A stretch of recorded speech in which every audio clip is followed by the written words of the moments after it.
Doctor B R. Ambedkar, ऐसा शख्स जिन्हें शायद ही कोई परिचय की ज़रूरत हो, शायद ही कोई भारतीय उन्हें न जानता हो। वो शख्स जो गरीबी और जातिवाद के दलदल से निकलकर ऐसी मिसाल कायम की जिससे आज भी हर कोई प्रेरणा लेता है। नमस्कार दोस्तों, स्वागत है आप सभी का इस नए एपिसोड में। आज हम जानेंगे डॉक्टर बी.आर. अम्बेडकर के बारे में, जिन्हें लोग बाबा साहेब अम्बेडकर के नाम से भी जानते हैं। बाबा साहेब अम्बेडकर का जन्म 14 अप्रैल 1891 को भारत के मध्य प्रांत में हुआ था, जो कि वर्तमान में महाराष्ट्र में स्थित है। वे हिंदू महार जाति से संबंध रखते थे, जो तब अछूत कही जाती थी। उनके बचपन का नाम भीवा और पूरा नाम डॉक्टर भीमराव रामजी अम्बेडकर था। उनके माता का नाम भीमाबाई और पिता का नाम रामजी मालेजी सकपाल था। वे अपने माता पिता के 14वीं और आखिरी संतान थे। डॉक्टर अम्बेडकर की पहली पत्नी का नाम रामाबाई और दूसरी पत्नी का नाम सविता अम्बेडकर था, जो कि एक ब्राह्मण परिवार से आती थी।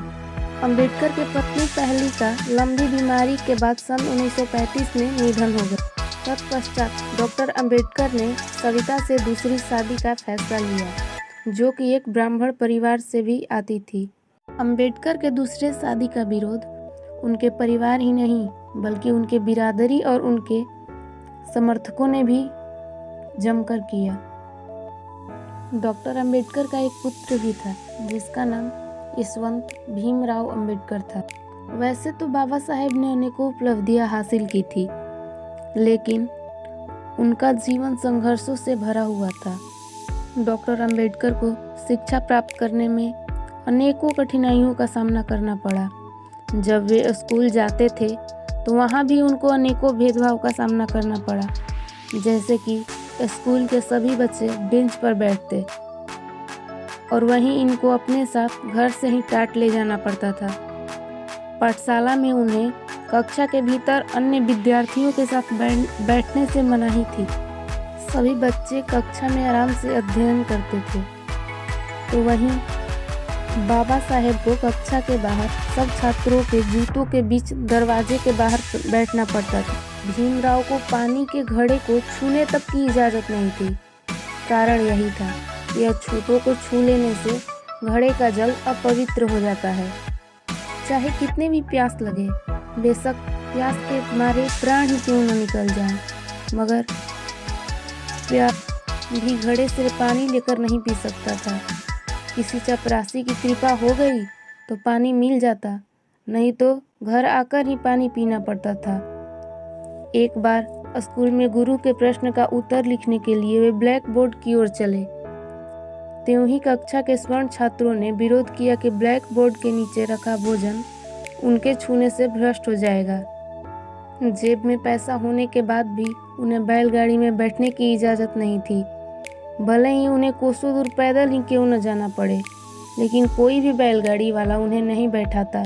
लेकिन वो कहते हैं ना, कठिनाइयों से निकलकर जो आगे बढ़ता है और हर चुनौतियों का जो सामना करता है, वही एक नया इतिहास रचता है।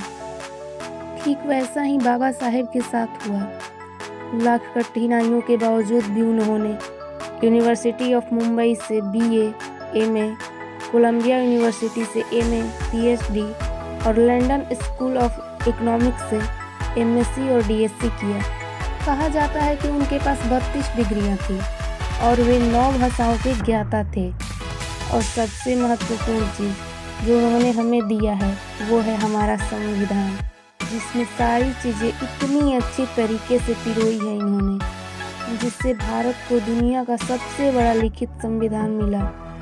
तो वहीं दलितों और पिछड़ों को अपना अधिकार। बाबा साहेब ने हर परेशानी से निकलने का रास्ता निकाला और हर परेशानी से निकलकर वो अलग ही चमक गए।